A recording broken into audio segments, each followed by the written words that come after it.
Deputy Prime Minister and Foreign Minister Senator Mohammad Ishaq Dar.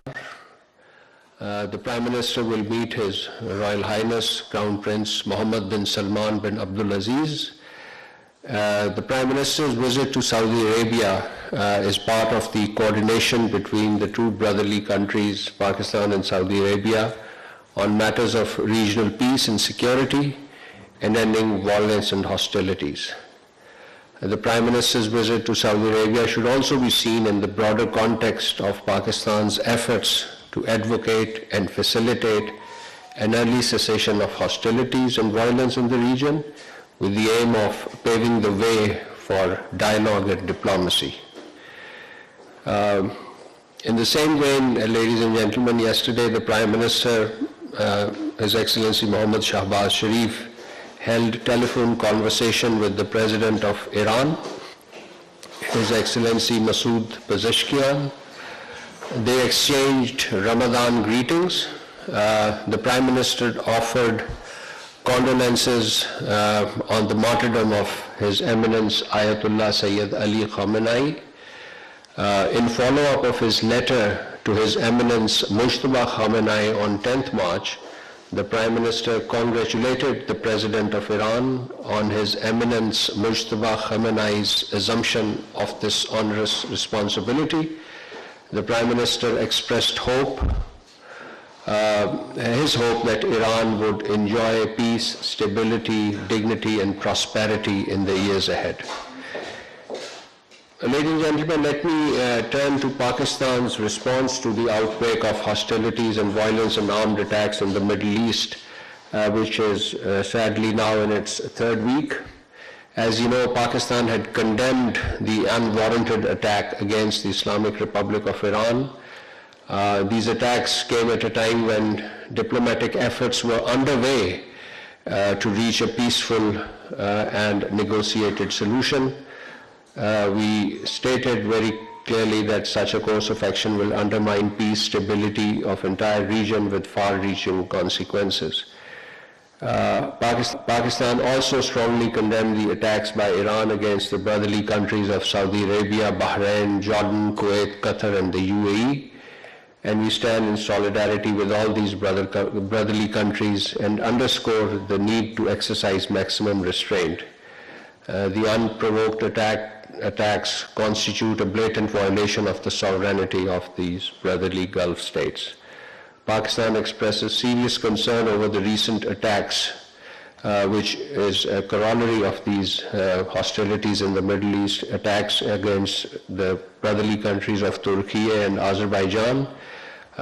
We categorize these attacks as clear violation of international law and the principle of interstate relations, and we warn that these attacks could push the region towards further escalation. Ladies and gentlemen, throughout the current wave of conflict, Pakistan has been urging 3 points to our interlocutors, particularly relevant countries. One, respect for sovereignty and territorial integrity, and a commitment to refrain from the use of force within each other's sovereign territories, upholding international law and the principle enshrined in the UN Charter.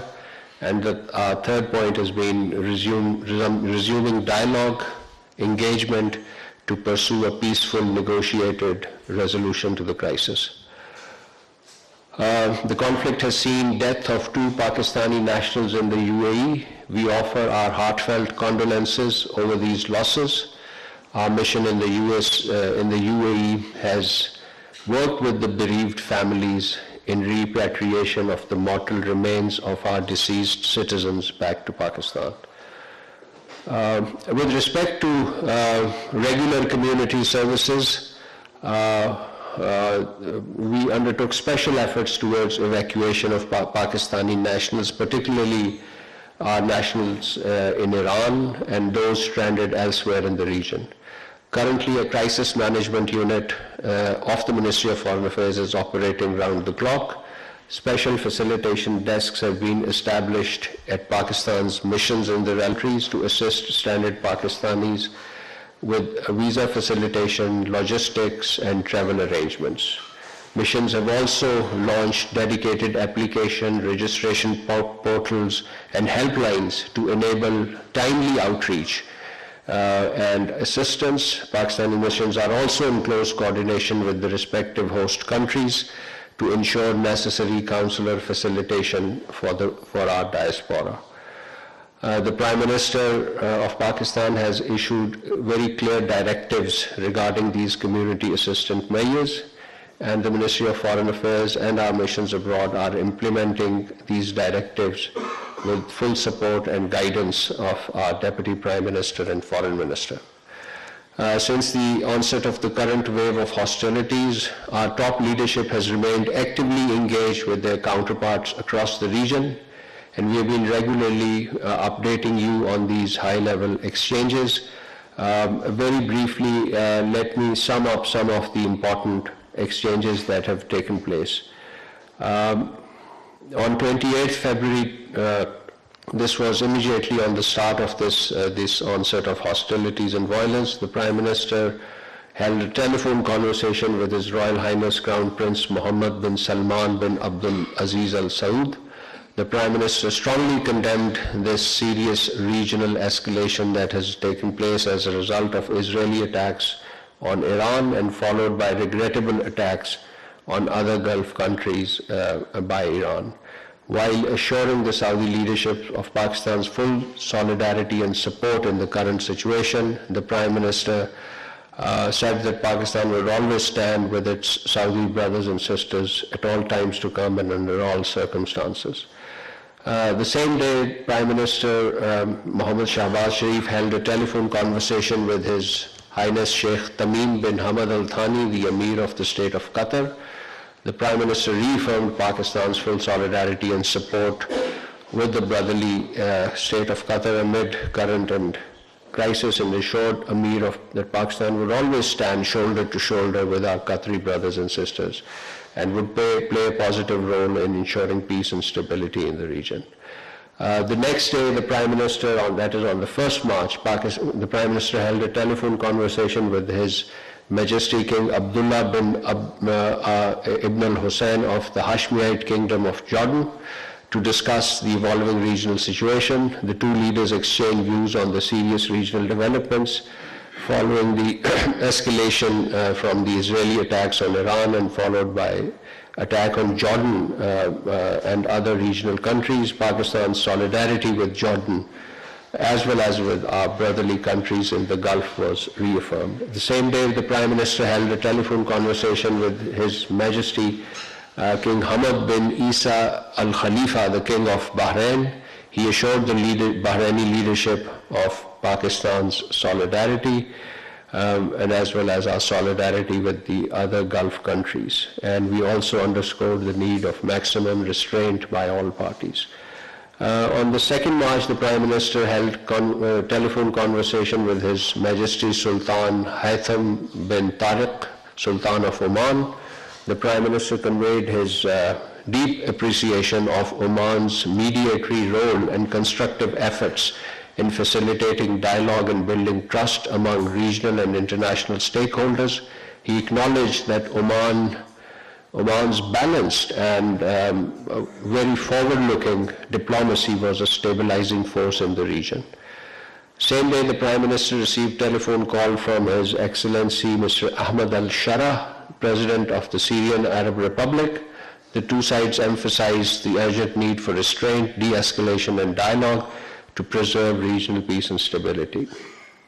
Same day, the Prime Minister spoke with His Highness Sheikh Sabah Al-Khalid Al-Sabah, the Crown Prince of Kuwait. He affirmed Pakistan's solidarity and support to the leadership and people of Kuwait at this critical time.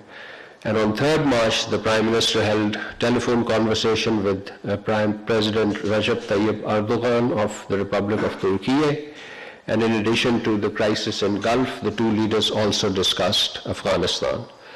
On 4th March, ladies and gentlemen, Prime Minister held a telephone conversation with His Excellency Nawaf Salman, Prime Minister of Lebanon. He condemned the strongest term Israeli aggression against Lebanon and conveyed condolences over the loss of precious life due to Israeli attacks and he reaffirmed Pakistan's solidarity and offered full support. The same day, the Prime Minister spoke on telephone with Prime Minister Datu Seri Anwar Ibrahim of Malaysia. Both leaders agreed to remain in close contact on all issues of mutual interest. And on 6th March, the Prime Minister held a telephone conversation with His Excellency Ilham Aliyev, the President of the Republic of Azerbaijan. During this conversation, and this followed the landing of certain projectile and vectors in the Azeri territory, the Prime Minister condemned in the strongest term these drone attacks in the Nakhchivan enclave of Azerbaijan that targeted innocent civilians. We offered complete solidarity with our brothers and sisters in Azerbaijan. And our Deputy Prime Minister and Foreign Minister, Senator Mohammad Ishaq Dar, has also engaged with his counterparts in the region and also outside the region. And in the last 12 days, he had spoken at least 3 times with the Foreign Minister of Iran, Sayyid Abbas Araghchi. First one was on the 28th of March, then on the 6th and 7th, 28th of February, and then on 6th and 7th of March. The two leaders remain in close contact, exchanging important messages on ways to end the crisis and chart a peaceful and diplomatic path forward. On the very eve of the onset of hostilities on 28th February, in a single day, the Prime Minister and Deputy Prime Minister and Foreign Minister spoke with the Foreign Ministers of Uzbekistan, Saudi Arabia, the Deputy Prime Minister and Foreign Minister of UAE, and the Qatar's Minister of State for Foreign Affairs. So in these conversations, views were exchanged on the regional situation. They agreed to remain in contact and work for peace and stability. The next day, on March 1, our Deputy Prime Minister spoke with the Foreign Minister of Oman, and on the 2nd March with the Foreign Minister of Bahrain, on the 3rd March with the Foreign Minister of Azerbaijan, and on the 4th March on 4th March, he visited the Iranian embassy in Islamabad to sign the condolence book on the martyrdom of His Eminence Sayyid Ali Khamenei, the Supreme Leader of the Islamic Republic of Iran. He conveyed heartfelt condolences to the bereaved family and to the Iranian nation, and reaffirmed Pakistan's solidarity with the brotherly people of Iran in this hour of immense national grief. You may recall that earlier Pakistan had extended sincere condolences to the people of Iran on this tragedy and in their hour of grief and sorrow. The same day, the Deputy Prime Minister spoke with the Foreign Ministers of Egypt and Turkey. The next day, he held telephone conversations with the Foreign Ministers of Canada and Azerbaijan.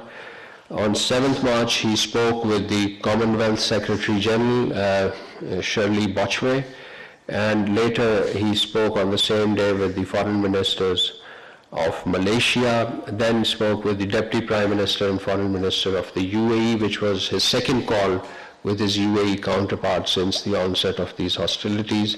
He later spoke with the Secretary General of the Gulf Cooperation Council and the Deputy Prime Minister and the Foreign Minister of Jordan. So this took place in one day. On 10th March, the Deputy Prime Minister spoke with the Bahraini Foreign Minister, Mr. Abdul Latif bin Rashid Al Zayani, and reaffirmed our solidarity with Bahrain, highlighting the need for de-escalation, dialogue, and efforts for peace and stability. The same day, the Deputy Prime Minister and Foreign Minister held a telephone conversation with the Foreign Minister of China, Mr. Wang Yi. They exchanged views on evolving regional situation and global developments, and situation in Afghanistan also came under discussion. The same day, the DPM spoke with the Foreign Ministers of Saudi Arabia, Mr. Faisal bin Farhan Al Saud, and the Foreign Minister of Kuwait, Sheikh Jarrah Jabir Al Ahmad Al Sabah. They expressed deep concerns over regional developments, including attacks on Kuwait. The DPM conveyed our full solidarity with the Kuwaiti people and urged the need for dialogue and de-escalation to promote peace and stability in the region. Later, yesterday, the DPM also spoke with the Foreign Minister of Bangladesh, Dr. Khalilur Rahman, and expressed, they shared notes and basically expressed concerns on the evolving regional situation in the Middle East and vital implication for peace and stability. And today, just before leaving for Saudi Arabia, in fact, very early hours in the morning, the Deputy Prime Minister spoke with the Oman's Foreign Minister, Badr bin Hamad Al Busaidi, to exchange views on serious and evolving situation in the Middle East and the region.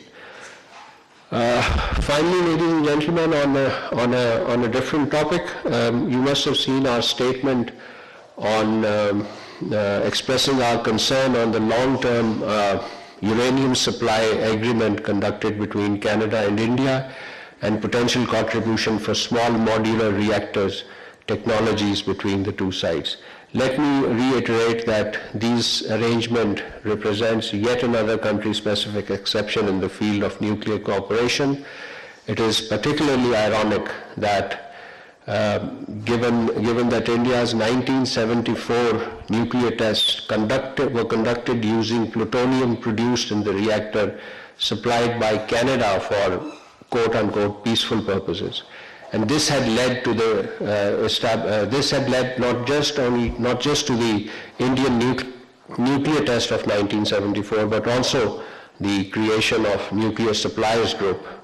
So a state whose actions necessitated the establishment of global export controls is now being granted a preferential access under selective arrangements.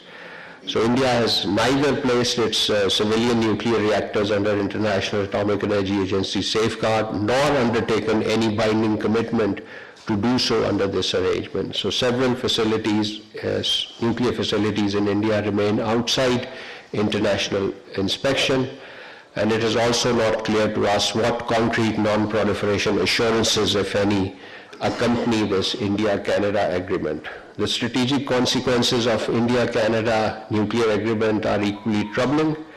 Assured external uranium supplies effectively release India's domestic reserve for military use, enabling the expansion of India's nuclear weapons program, expansion of its fissile material stockpile, acceleration of the growth of India's nuclear arsenals, and deepening existing asymmetries in South Asia. In this context, the arrangement also undermines the commitment of Canada to the international non-proliferation regime and Canada's corresponding obligations under this framework. So Pakistan would reiterate that civilian nuclear cooperation must be governed by non-discriminatory criteria-based approach applicable equally to the states that are non-parties to the nuclear non-proliferation treaties.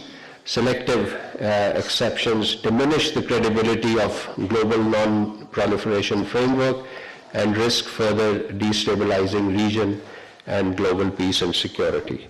So I'll end my opening remarks here and we'll open the floor for question answers. Ji Sumera. तर्जुमान दफ्तर खारजा Tahir Hussain Andrabi media से गुफ्तगू कर रहे थे। उन्होंने ये बताया कि वज़ीर आज़म की ईरानी सदर से भी टेलीफोन पर बातचीत हुई है। वज़ीर आज़म शहबाज शरीफ दौरा सऊदिया पर रवाना हो गए हैं। वज़ीर आज़म का दौरा सऊदी अरब इंतहाई अहमियत का हामिल है। उन्होंने ये भी बताया कि पाकिस्तान बरादर खलीजी ममालिक के साथ यकजहती का इज़हार करता है। पाकिस्तान को मशरिक़ वुस्ता की सूरत हाल पर तशवीश है।